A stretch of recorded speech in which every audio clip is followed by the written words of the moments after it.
Modélisation frontière des mers sur la Chine, le Japon, les deux Corées.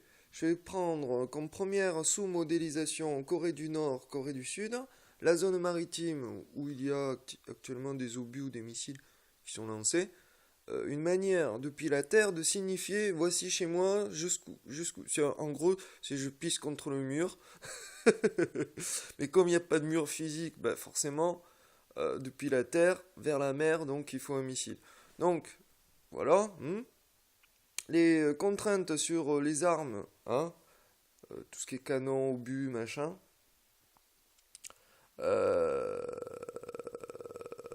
peuvent être contournées par toujours le militaro-industriel, mais au lieu de construire des gigastructures d'un seul bloc, c'est-à-dire avec plein de petits morceaux, c'est ça le problème, c'est pour ça que le bateau casse, tout tourner en méga structure de pylon, quoi, que j'appelle, c'est-à-dire micro méga 6, quoi.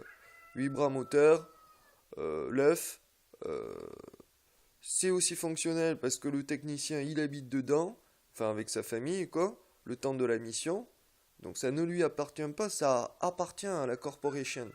J'appelle ça comme ça parce que c'est un mélange de coopération et de corporation. Voilà, voilà, en gros. Donc, je prends comme première sous-modélisation là où ça balance les missiles. Voilà. C'est créer une frontière physique, donc plusieurs micromégastis, ça fait atoll 2. C'est vraiment un atoll. En gros, c'est créer un mur en fer ou en titane ou en tout ce que vous voulez, avec des filets géants, voilà, qui laissent passer le poisson depuis l'extérieur vers l'intérieur, donc 2000, là je me base à 1999 000 marins. C'est-à-dire il y a un système de GPS par satellite, donc coopération internationale, vous voyez, on ne dépasse pas la frontière puisqu'on utilise vos propres satellites américains pour pouvoir nous tracer et nous dire attention là, ta mégastructure dérive vers les côtes internationaux. Donc voilà, tu es en train de dépasser quoi. Voilà. Donc utiliser tous les systèmes pour pouvoir construire un atoll géant au niveau des frontières, des filets, une pisciculture océanique géante. J'ai expliqué qu'avec la cold fusion, on peut mettre des sondes au niveau de chaque micro-méga 6. Ah, le bras moteur fait aussi sonde qui refroidit l'eau. Ah, on s'en fout puisque l'énergie qu'on pompe, c'est à partir de l'hydrolyse de l'eau, de l'océan, plus la cold fusion. Et l'œuf ellipsoïde de révolution allongée permet une contrainte physique extérieure-intérieure sans maximale, sans toutefois toucher à l'intégrité de la mégastructure.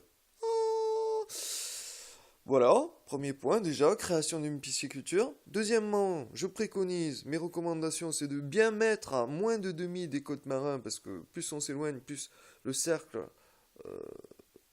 la courbe crée de la longueur, donc il faut beaucoup de micro-méga 6.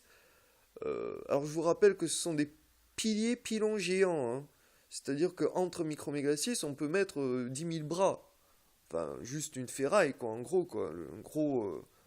Enfin, vous voyez, une gros tube mégastructure, quoi, qui relie les différents systèmes, puisque ce n'est que le support du filet géant. Et avec le système nanotechnologique et maintenant microtechnologique, que j'appelle, c'est l'épaisseur en carbone d'un atome, ultra résistant, ultra solide, machin. Ça permet que le filet peut être remplacé par ce genre de matériel très peu cher à fabriquer. Et je relance l'industrie chinoise, mais vers le non-carbone, puisqu'on s'en sert.